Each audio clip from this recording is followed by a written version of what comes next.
Good afternoon. आवाज आ रही है आप लोगों को?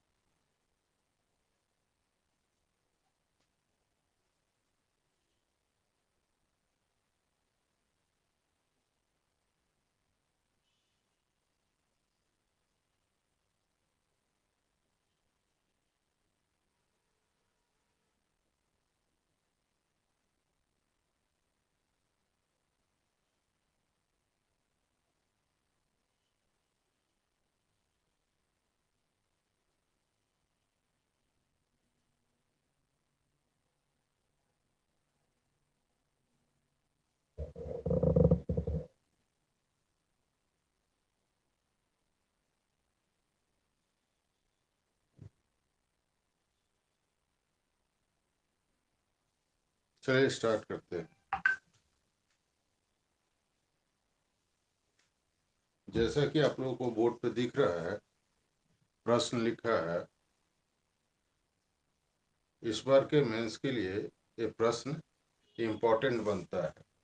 पहले मैं वैसे प्रश्नों को इसलिए ले रहा हूँ जो आपके सामने नज़र से नहीं गुजरे हैं, ताकि आप पहले जब देख लेंगे इन प्रश्नों को तो बाद में बार बार जब रिवीजन करेंगे तो ज़्यादा से ज़्यादा चीज़ें आपके माइंड में वो रह जाएगी, तो फिर आप उसे अच्छे से लिख सकेंगे। जैसे कि जो जाना पहचाना सा सवाल जो होता है आपका, पाल कला, मौर्य कला, पटना कलम, 1857 की क्रांति, चंपारण आंदोलन, ये सब आप लोगों ने पढ़ा हुआ है। तो इनको हम लोग, इस चैप्टर को हम लोग बाद में देखेंगे, ताकि अगर हम इनको 2-3 बार भी देखेंगे तो आप इसको याद कर सकते हैं। लेकिन ये जो चीज़ें हैं, जो नई नई चीज़ें हैं, जिसको आपने कम देखा हो या किसी ने नहीं देखा हो, उस पर पढ़ा ही नहीं हो, उसको हम लोग पहले देखेंगे। यह पढ़ने की एक रणनीति होती है। जैसे आपके ऊपर पीटी का रिजल्ट आ जाएगा, आपका जो प्रेशर है वो बिल्डअप हो जाएगा। जो सीरियस कैंडिडेट हैं उनका प्रेशर हाई हो जाता है, क्योंकि हमें एक सीट लेना है, हमें पास करना है किसी भी हाल में। अगर आपके अंदर एक अधिकारी बनने की इच्छा है, आप सक्सेस होना चाहते हैं, कुछ करना चाहते हैं, तो फिर आपको सीरियस होकर के पढ़ना होता है। तो पढ़ने का ये तरीका है, मैं इसे अपने तरीके से लेके चल रहा हूँ कि जो चीज़ें आपके नज़रों से पहले नहीं गुजरी है उसको पहले देखेंगे और उसे बार बार देखेंगे, ताकि ज़्यादा से ज़्यादा वो आपके नज़रों से गुजरे, आपके दिमाग में वो रह जाए। और राइटिंग प्रैक्टिस करें। हमारे पास किसी ने अभी तक कोई किसी का आंसर लिख करके सबमिट नहीं किया है। सबमिशन बहुत ज़रूरी है। आप जो भी लिखें, 1 पैरा लिखे, 2 पैरा लिखे, लिख करके सबमिट करना ज़रूरी है। तो आप लिखिए। मैं मानता हूँ एक कैंडिडेट जो है वो कई एग्जाम्स में इन्वॉल्व होता है, लेकिन ये फोकस करने वाली भी बात होती है। किसी एक पर्टिकुलर एग्जाम पर जब आप फोकस करेंगे तभी आपको सफलता मिलती है। आपने ये बात सुनी होगी कि 2 नाव पर घूमने वाला व्यक्ति डूब जाता है, न इधर का रहता है न उधर का रहता है, बीच में वो गिर जाता है। तो आप इस एग्ज़ाम पे फोकस कीजिए। अगर आपकी पीटी जो है अच्छी हुई है, उसमें आपके 100+ मार्क्स आ रहे हैं, तो आप सीरियस होकर के जुड़ जाए। तो आज का प्रश्न है हमारा कि टीका किसे कहते हैं, यानी वैक्सीन क्या है, और भारत के टीका की कूटनीति पर प्रकाश करें, प्रकाश डालें। अभी आप सॉरी, देख रहे थे कि एक तरह की होड़ मची हुई थी कि जैसे ब्रिटेन ने अपना टीका लाया कि हमने टीका बना लिया है, उसके बाद भारत ने भी लाया, और जापान ने भी, अलग अलग कंट्री क्लेम करने लगे कि हमारा टीका तैयार हो गया है। पब्लिक के माइंड में यह संशय भी था कि शायद इन लोगों ने टीका बनाया नहीं है और ये ऐसे ही अपने नाम के लिए क्लेम कर रहे हैं। लेकिन ऐसा नहीं है। जो टीका है वो एक्चुअली है क्या, पहले इसको जानेंगे। ये क्लेम क्यों कर रहे थे, आगे क्लेम करने का क्या मतलब है, इसको जानेंगे। और फिर यह एक कूटनीति का एक हिस्सा है, इसको भी जानेंगे। तो देखिए, टीका जो है, वैक्सीनेशन, ये क्या है, तो जैविक पदार्थों से बना एक द्रव्य है जो किसी बीमारी के विरुद्ध प्रतिरोधक क्षमता को विकसित करता है, जो किसी बीमारी के विरुद्ध प्रतिरोधक क्षमता को विकसित करता है। इसमें आपने एक देसी कहावत सुनी होगी, लोहे लोहे को काटता है। सांप के जहर से दवा बनती है। ठीक वही कंसेप्ट है कि इसमें जो सूक्ष्म जीव होते हैं, उन सूक्ष्म जीवों को निष्क्रिय कर दिया जाता है। जिससे बीमारी हो रही है, उन सूक्ष्म जीवों को निष्क्रिय कर दिया जाता है और इसको फिर उससे वो टीका बनाया जाता है। यानी कि ये क्या है, निष्क्रिय सूक्ष्म जीव है। फिर उसे बॉडी के अंदर इंजेक्ट कर देते हैं। उसको अलग अलग तरीके से देते हैं, थ्रू इंजेक्शन भी देते हैं, ओरल भी देते हैं। जैसे पोलियो का 2 बूंद पोलियो का खुराक, उसके बाद इसे इनहेल भी करा के देते हैं, थ्रू नोज भी देते हैं। तो ये देने का अलग अलग तरीका है। लेकिन ये टीका एक्चुअली में है क्या, तो यह जो है वो निष्क्रिय सूक्ष्म जीव है जो शरीर के अंदर प्रतिरोधक क्षमता को बढ़ाकर उसमें उत्पन्न होने वाले सूक्ष्म जीवों को नष्ट कर देती है और बीमारी को नियंत्रित करने में मदद करती है। और देने की जो प्रक्रिया है, टीका को जो देते हैं, कैसे देते हैं, या तो इंजेक्ट करते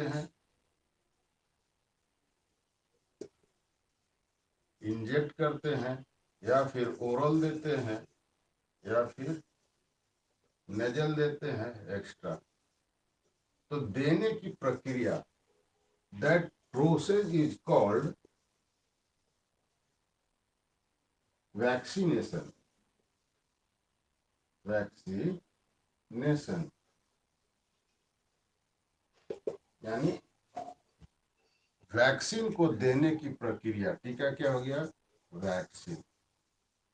वैक्सीन को देने की प्रक्रिया जो है वैक्सीनेशन। तो ये रहा टीका। अब इस टीका में हम समझेंगे 2 बात। आपने देखा होगा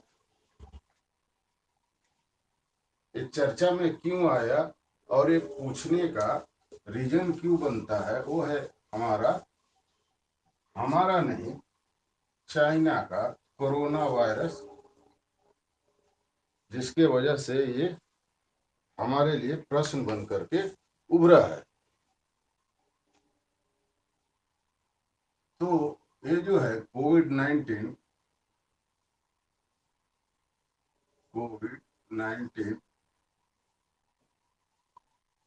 इसके वजह से ये वैक्सीन की पूरी कहानी चर्चा में आ गई। सबसे पहला वैक्सीन चेचक का टीका बनाया था एडवर्ड जेनर ने। सबसे पहला वैक्सीन चेचक का टीका बनाया था किसने, एडवर्ड जेनर ने। इससे पहले लाखों लोग मर रहे थे और इस टीके के बाद बहुत सारी जिंदगियां बचने लगी। अब चेचक से तो कोई डरता ही नहीं है। जैसे आज के डेट में लोग कोरोना से जैसे डर रहे हैं, वैसे ही प्राचीन काल में जिस समय वैक्सीन नहीं बना था, चेचक से लोग मर रहे थे, उस समय आज की तरह ही लोग डर रहे थे चेचक से।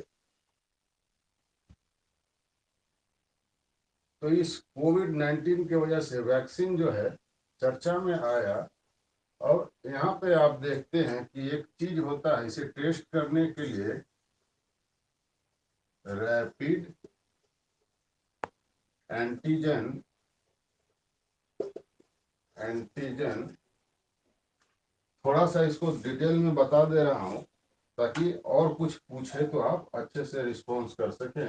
रैपिड एंटीजन टेस्ट कोरोना को इमीडिएट टेस्ट करने के लिए, इसका रिजल्ट 15 मिनट में आ जाता है। उसके लिए जो टेस्ट है वो है रैपिड एंटीजन टेस्ट।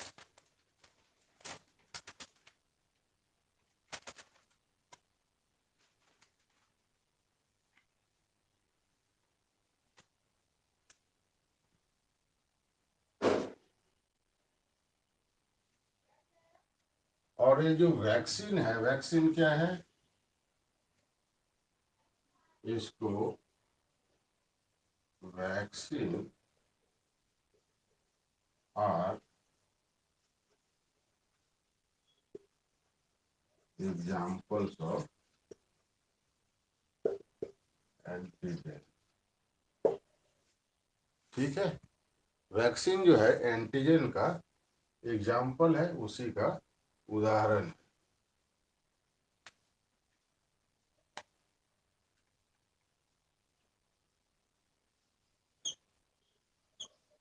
अब इस एंटीजन को समझते हैं।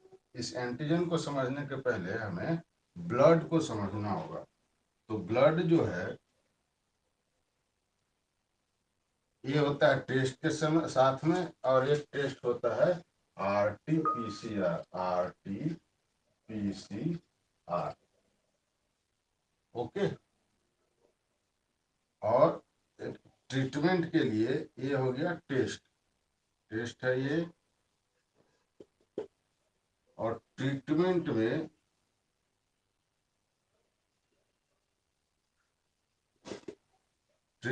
में है आपका, सबसे पहले जो चल रहा था वो था प्लाज्मा प्लाज्मा थेरेपी। ये है आपका ओल्ड टेक्निक, जब वैक्सीन का विकास नहीं होता है। और दूसरा है आपका वैक्सीनेशन। जब वैक्सीन बन गया तो हम ट्रीटमेंट करेंगे वैक्सीनेशन से। देखिए, दिख रहा है, मैंने कहा कि टीका को तो आपने सुन लिया कि कोविड-19 की वजह से ये वैक्सीन और वैक्सीनेशन और टीका की कूटनीति यानी वैक्सीन डिप्लोमेसी का प्रश्न चर्चा में आया। अब ये जो वैक्सीन जो है, वैक्सीन क्या है? ये एक्चुअली एंटीजन ही है। वैक्सीन जो है वो क्या है? एक तरह का एंटीजन है, जिसे निष्क्रिय करके ये जो आते सूक्ष्म जीव, उसे निष्क्रिय करके बनाया जाता है। और इसके टेस्ट के लिए बनाया जाता, दो तरह के टेस्ट होते हैं अभी तक। वो रैपिड एंटीजन टेस्ट है, दूसरा है RT-PCR। अब और ट्रीटमेंट में क्या है? प्लाज्मा थेरेपी एक होता है और दूसरा है वैक्सीनेशन। अब इस एंटीजन को और एंटीबॉडी को समझने के लिए थोड़ा सा हमें ब्लड को समझना होगा। उसके बाद हम मेन प्रश्न पे आएंगे, उसके डिप्लोमेसी पे।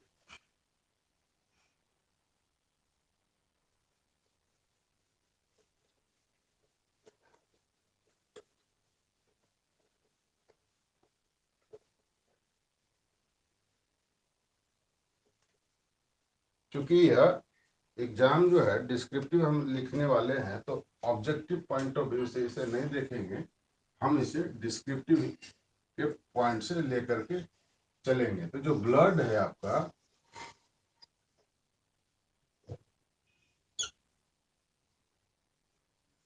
इसमें मेनली क्या है, एक साइड में आपका है आपका प्लाज्मा है, और दूसरा में इसका कार्पसल्स है। ब्लड विजिबिलिटी का इशू हो जाता है।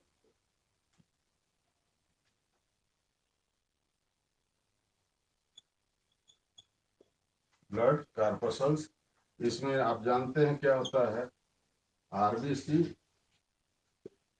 WBC, red blood corpuscles, white blood corpuscles, और बहुत सारी चीजें होते हैं, लिम्फोसाइट वगैरह, हम उसमें नहीं जाएंगे। प्लाज्मा क्या है, हम इस पे ही फोकस करेंगे, उधर नहीं जाएंगे, क्योंकि हमारा प्रश्न इससे जुड़ा हुआ है। प्लाज्मा है, ये प्रोटीन है, प्रोटीन है जिसमें ग्लोब्यूमिन,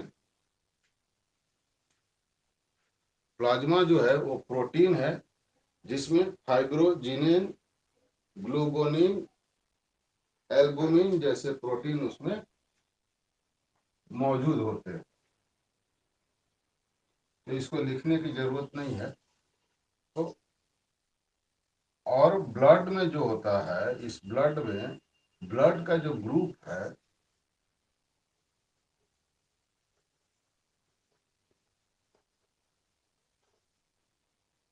ब्लड ग्रुप क्या है, वो डिपेंड करता है एंटीजन पे। ब्लड ग्रुप एंटीजन,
चलिए, तो हम लोग कहाँ थे, plasma, blood corpuscles depends on antigen. हाँ, blood group depends on antigen. तो एंटीजन के आधार पे जो ब्लड जो है वो हमारा चार तरह का है। आप जानते हैं ब्लड ग्रुप, जिसमें हिंदी भी लिख देता हूँ, इंग्लिश, एंटीजन, जिसमें एंटीजन ए पाया जाता है, एंटीजन ए पाया जाता है,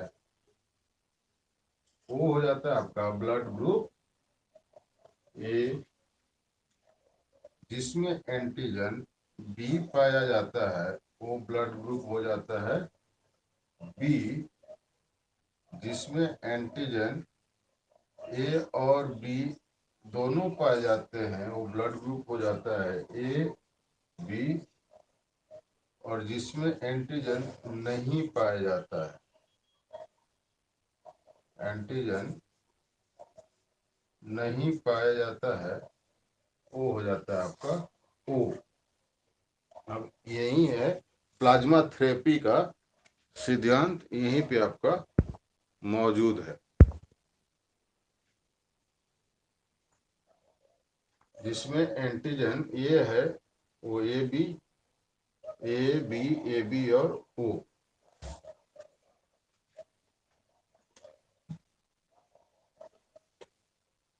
अब यहाँ से ये सब आपको पता है, ऑब्जेक्टिव में जो ऑब्जेक्टिव एग्जाम के लिए जो पढ़ते हैं, यूनिवर्सल डोनर, यूनिवर्सल एक्सेप्टर, क्योंकि दोनों है इसमें, ये नहीं, इस पे हम नहीं जाएंगे। तो ये रहा एंटीजन।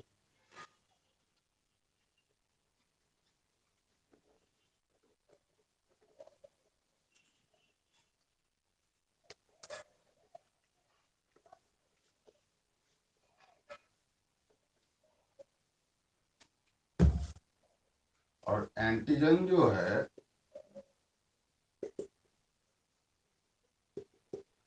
शरीर के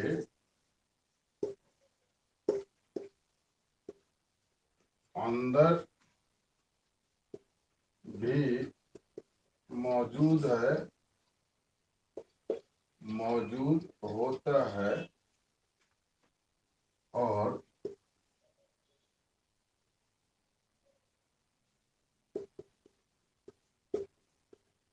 बाहर से भी आ जाता है।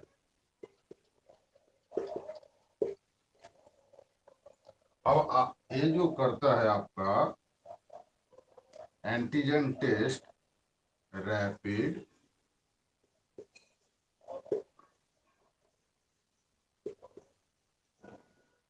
एंटीजन टेस्ट, अब पता कैसे चलेगा कि उसे कोरोना हुआ है कि नहीं, कोरोना हुआ है कि नहीं पता कैसे चलेगा? उसके शरीर शरीर से ही थोड़े पता चलेगा उसके अंदर है, वो तो उसका अंदर अपना वाला है।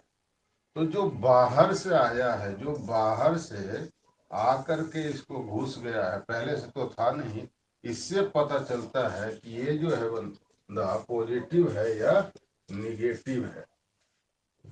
इसके लिए रैपिड एंटीजन टेस्ट किया जाता है कि इसके अंदर जो एंटीजन जो मौजूद है फिलहाल प्रेजेंट में, वो सिर्फ इसका अंदर वाला है या बाहर से वो कोरोना का आ करके इसमें अटैक किया है।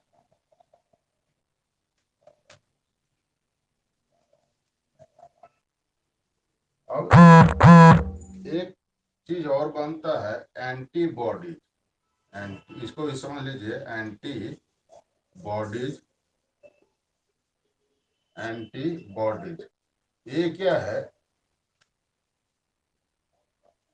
ये जो शरीर के अंदर जो होता है एंटीजन, वह जो है वो उत्प्रेरक का काम करता है, उत्प्रेरक, और एंटीबॉडीज को बनाने में मदद करता है। तो ये एंटीबॉडी जो होता है ये सिर्फ जो है अंदर ही होता है, ये जो है अंदर ही बनता है, सिर्फ अंदर, ये सिर्फ अंदर ही बनता है। और इसका काम क्या है कि यह बैक्टीरिया और वायरस को मारता है, बैक्टीरिया वायरस को मारता है या उसे नियंत्रित करता है, उस पे अटैक करता है।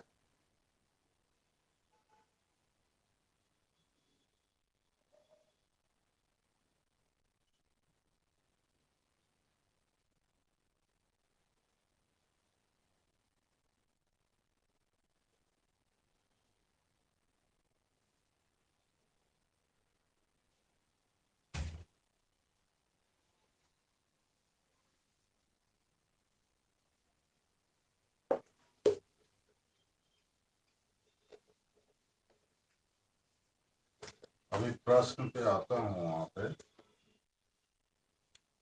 थोड़ा सा इसको कंसेप्ट दे रहा हूँ।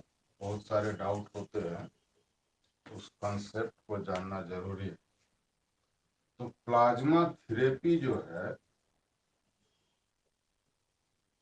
प्लाज्मा थेरेपी, इसमें क्या करते हैं, और दूसरा वैक्सीन। तो प्लाज्मा थेरेपी में जो इंसान पॉजिटिव हुआ था, उसके प्लाज्मा को लेकर के यहाँ पर लिखते हैं एक्स एंड वाई, या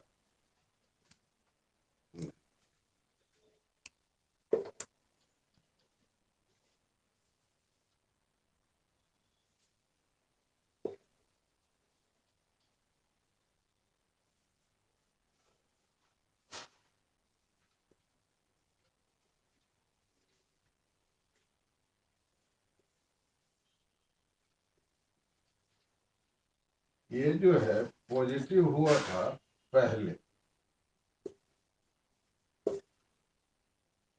और ए पॉजिटिव हुआ है अब, अभी ये ठीक हो गया है। तो क्या करेंगे कि इसका जो प्लाज्मा है, इसका प्लाज्मा इसमें डालेंगे, ताकि इसके अंदर वो जो है इम्यूनिटी,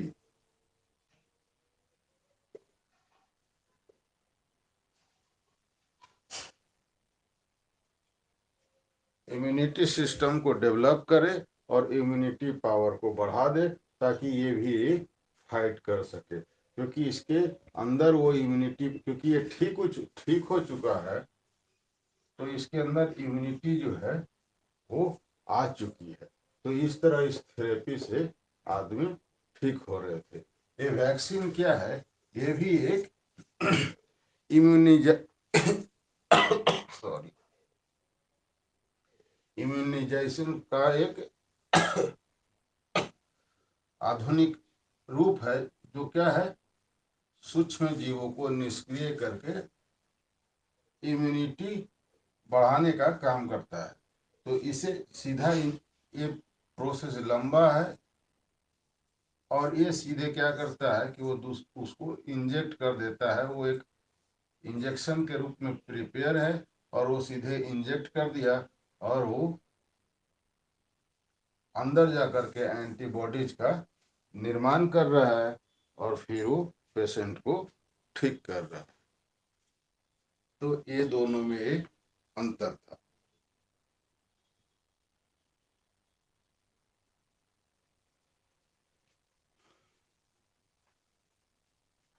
टीका के समझने के लिए हमने ये कर लिया। अगर लिख रहे हैं तो आप लिख सकते हैं, या पीडीएफ तो आपको मिल ही जाता है लिखने के लिए।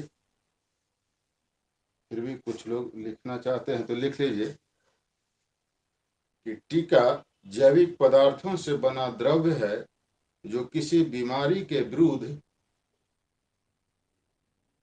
टीका जैविक पदार्थों से बना द्रव्य है, जो किसी बीमारी के विरुद्ध प्रतिरोधात्मक क्षमता विकसित करती है।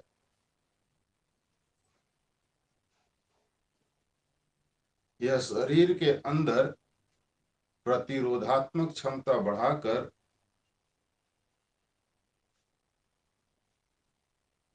शरीर में उत्पन्न होने वाले सूक्ष्म जीवों को नष्ट करने का काम करती है। टीका न केवल बीमारी को नियंत्रित करने में मदद करता है, बल्कि जिन लोगों में वायरस का संक्रमण अभी नहीं हुआ है, उनमें भी प्रतिरोधात्मक क्षमता का विकास कर बीमारी को फैलने से रोकता है, बीमारी को फैलने से रोकता है।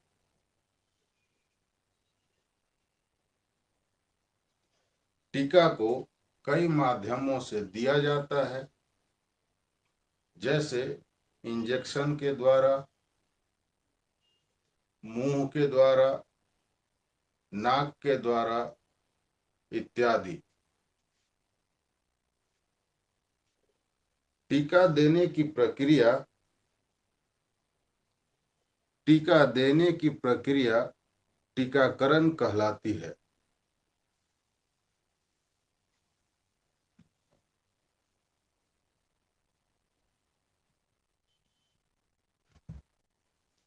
संक्रामक रोगों की रोकथाम के लिए टीका सर्वाधिक प्रभावी एवं सस्ती विधि मानी जाती है।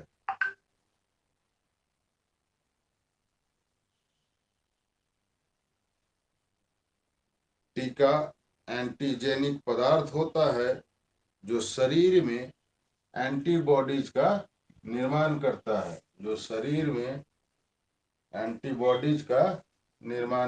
है।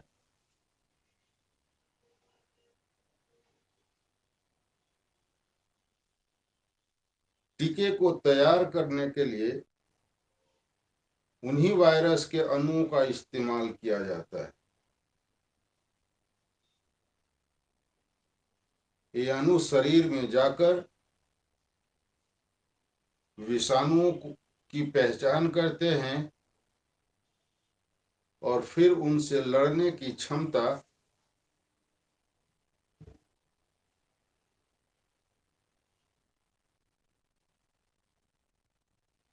विकसित करते हैं।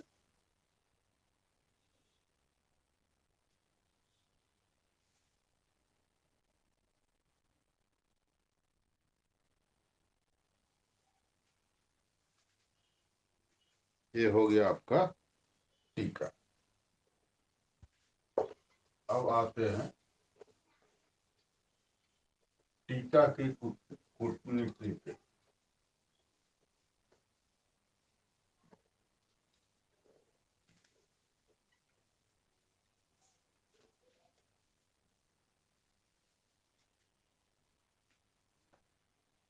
वैक्सीन डिप्लोमेसी, डिप्लोमेट वर्ड से आप परिचित होंगे। जब भी कोई आदमी घुमा फिरा करके बात बोलता है तो हम क्या बोलते हैं उसे, ये बड़ा है डिप्लोमेटिकली बात कर रहा है। सीधी सीधी बात करो जी, इधर उधर घुमा करके बात नहीं करो। तो यहाँ पे जो टीका कूटनीति है,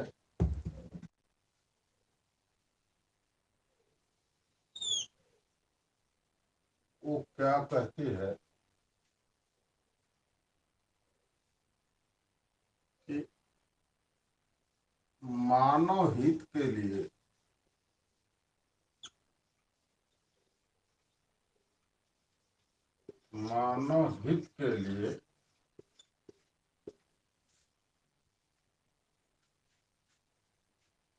राजनयिक संबंधों से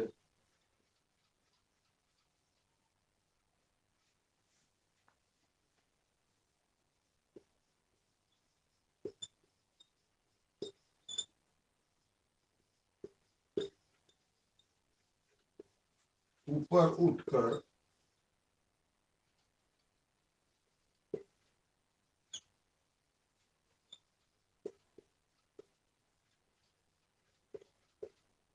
कार्य करना।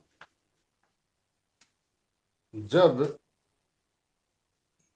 संपूर्ण मानव समाज एक ऐसी आपदा से ग्रसित हो जिसमें मानव के अस्तित्व का ही खतरा हो,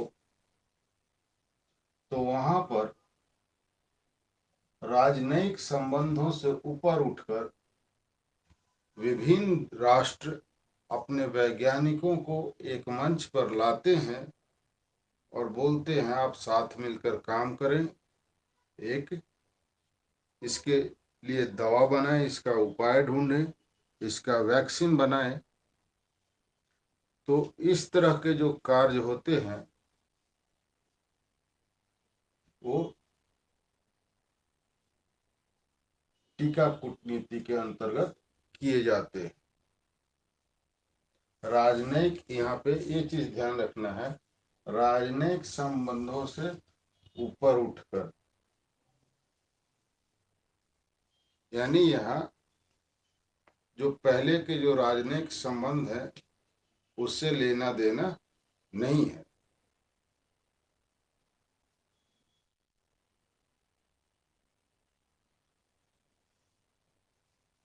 टीका बनाने के बाद उसका वितरण करना, सही जगह पे पहुंचाना, ये सारे टीका कूटनीति के अंतर्गत आते हैं। यानी कि निर्माण, किसका निर्माण? टीका का निर्माण प्लस वितरण, ये सारे टीका कूटनीति के अंतर्गत आते हैं। अब यह प्रश्न बोल रहा है कि टीका कूटनीति पर प्रकाश डालें। तो हुआ क्या कि हाल के दिनों में जैसे ही पहले तो दवाइयाँ,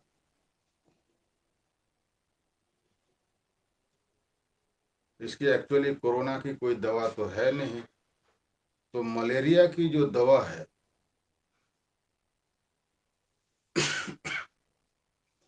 हाइड्रोक्सी क्लोरोक्वीन, वो भारत में बनती हैं, क्योंकि भारत में अभी भी मलेरिया मौजूद है।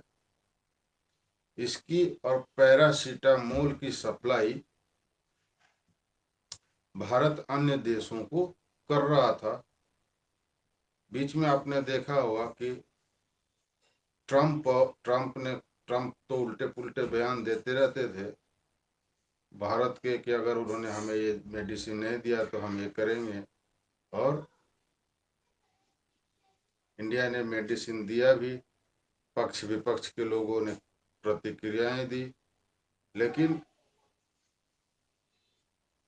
यहाँ पे हमें ये नहीं देखा जाता राजनयिक संबंध क्या बोल रहा है, यहाँ पर देखा जाता है मानव हित के लिए।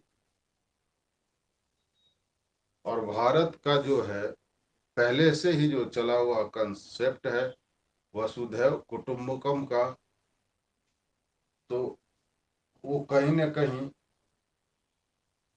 वो इसमें आ जाता है, मानव हित में शामिल हो जाता है। और मानव हित सिर्फ देश के अंदर जो मौजूद मानव है उससे नहीं, पूरे विश्व के मानव से है।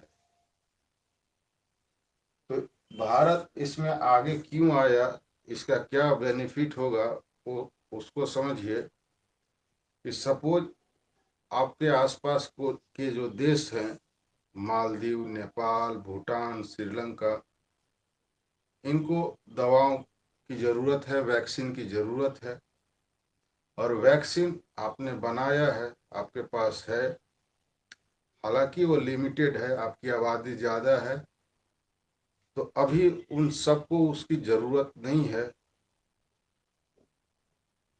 तो उस डिमांड को, क्योंकि वो छोटे देश हैं, वो अभी बनाए नहीं हैं, बना नहीं पाए हैं, उनकी टेक्नोलॉजी अभी उतनी सक्षम नहीं हो पाई है, उनके साइंटिस्ट उतने सक्षम नहीं है, तो आसपास के देशों को डिस्ट्रीब्यूट कर देंगे, उनको देंगे, तो आगे फायदा क्या होगा कि जब ग्लोबल लेवल पे, अंतर्राष्ट्रीय मंच पर जब कोई बात होगी, यूनाइटेड नेशंस में, एक सीधा सा एग्जांपल समझिए,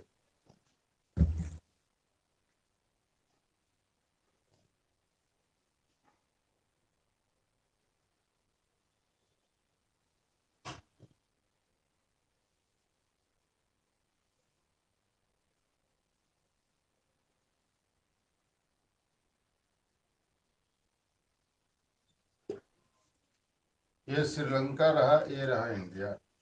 अब यहाँ है आपका नेपाल। नेपाल, भूटान,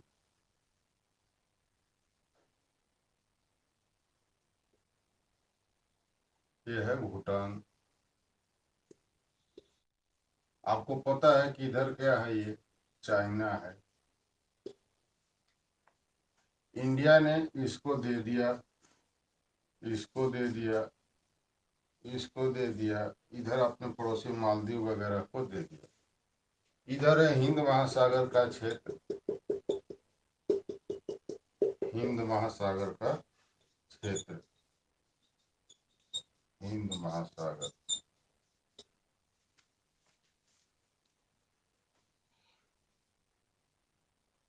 तो भारत ने अपना वैक्सीन जो है इनको और आसपास वाले को दे दिया। आप जानते हैं कि ये जो है आप पे हमेशा नजर गड़ाए हुए है कि किसी तरह से आपको दबोचना है, बर्बाद करना है।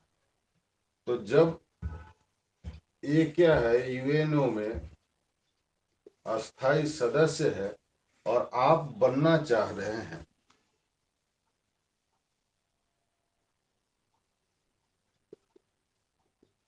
सुरक्षा परिषद का अस्थाई सदस्य,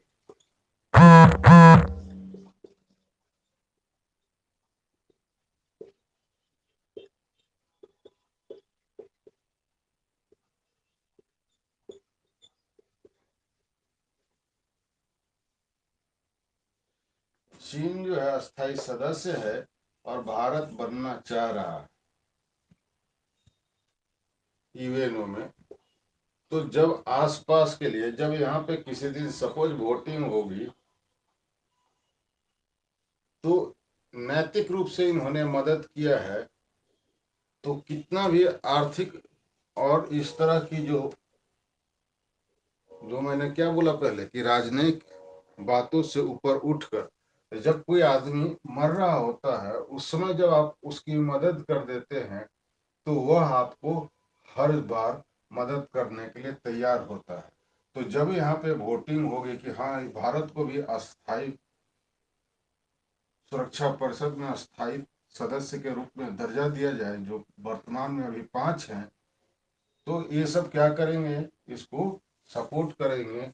और क्योंकि वे बोलेंगे कि भारत का जो पॉलिसी है वो मदद करने की पॉलिसी है, संकट के समय में यह मदद करता है, तो इसको इसमें होना चाहिए।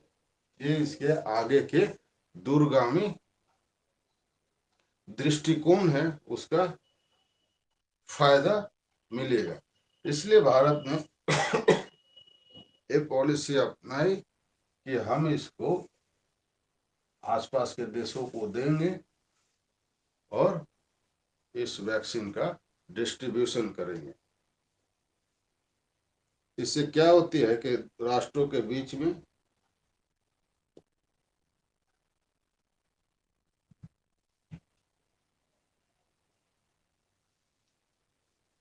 रणनीतिक बढ़त मिल जाएगी। इससे क्या होगा, अगर कोई जंग भी होगा तो ये जो है इनको, आपने देखा, आपने देखा होगा न्यूज में कि चीन जो है बार बार नेपाल को अप्रोच कर रहा था हर मैटर में। तो इससे होता क्या है कि रणनीतिक बढ़त मिलेगी भारत को, रणनीतिक बढ़त मिलेगी, रणनीतिक बढ़त।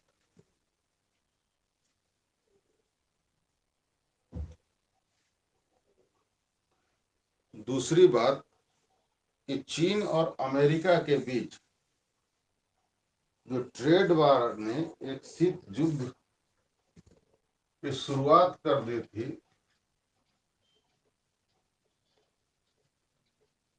चीन और अमेरिका के बीच ट्रेड वार ने जो शीत युद्ध की शुरुआत कर दी थी, बार बार ट्रंप का बयान आ रहा था। इसी बीच में एक कोरोना का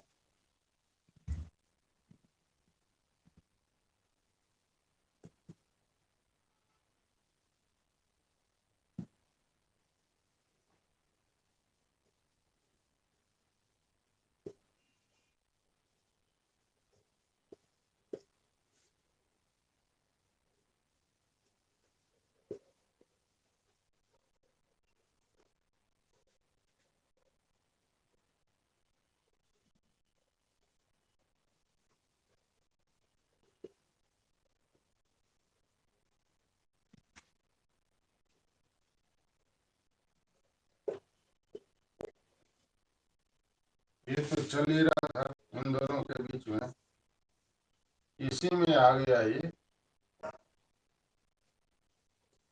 कोविड-19।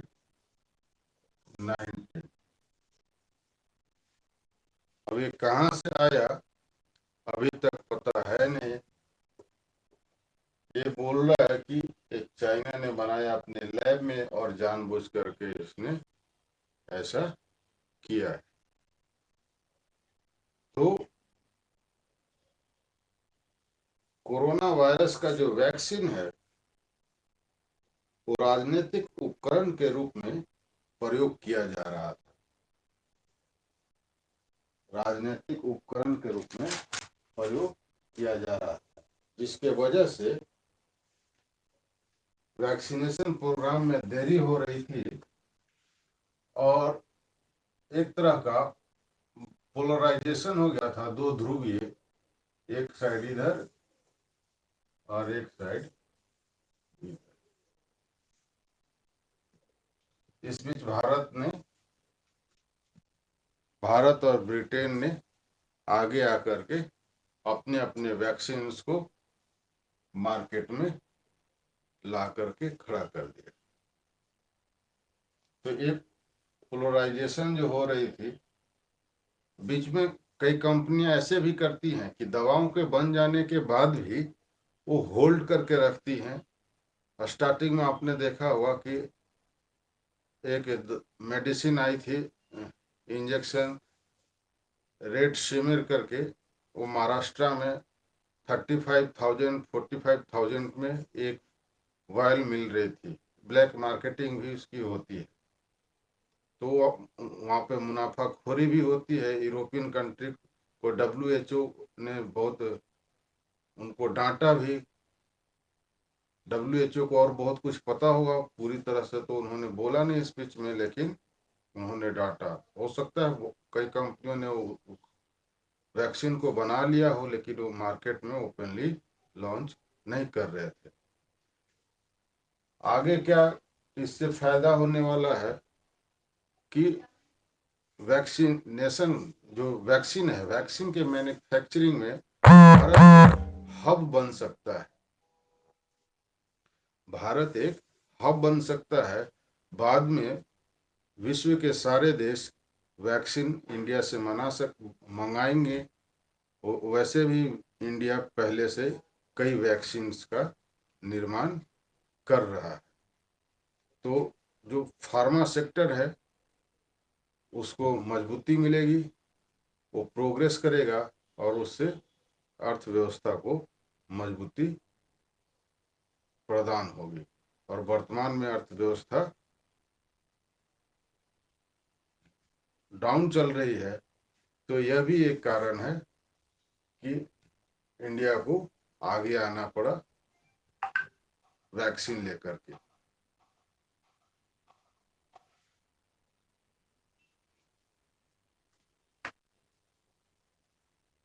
फार्मा सेक्टर जब इसमें आगे बढ़ेंगे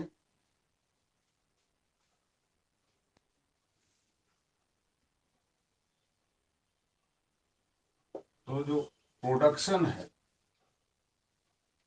वो उस डिमांड बढ़ेगा, तो डिमांड के साथ साथ प्रोडक्शन इनको ज़्यादा करना पड़ेगा। और प्रोडक्शन ज़्यादा होगा, देखिए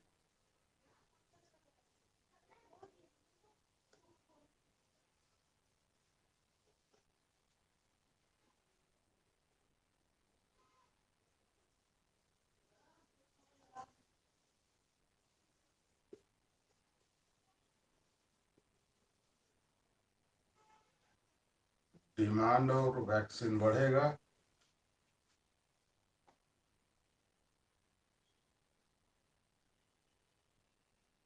तो प्रोडक्शन को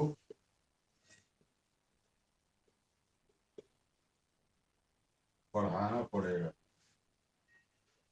वैक्सीन की डिमांड बढ़ेगी अलग अलग देशों से, तो प्रोडक्शन को बढ़ाना होगा। प्रोडक्शन जब ज़्यादा होगा तो यहाँ से, ये देखिए प्रोडक्शन जब ज़्यादा होगा, एक्सपोर्ट करेंगे तो क्या आएगा? Foreign currency.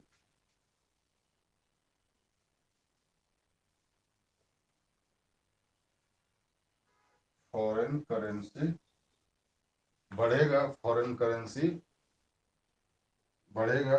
जब फॉरेन करेंसी हमारे यहाँ बढ़ेगा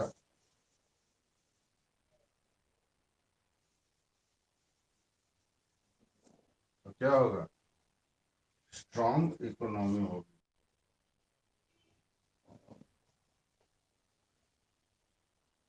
इकोनॉमी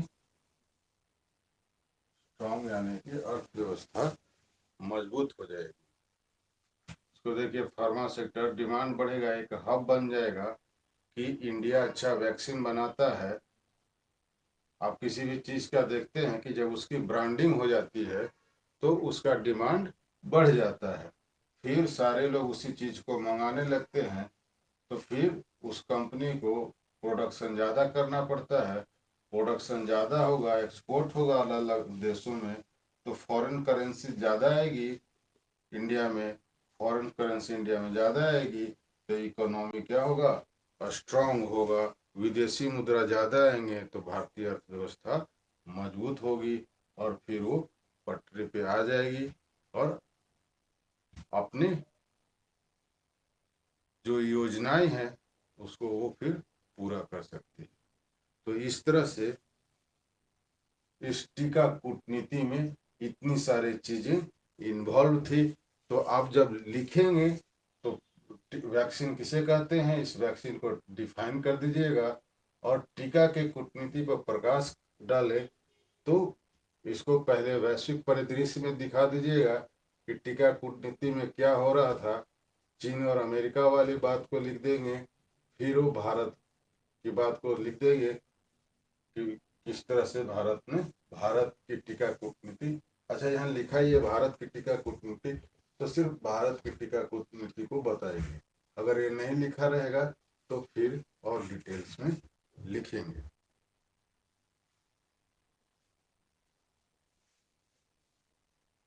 थैंक यू।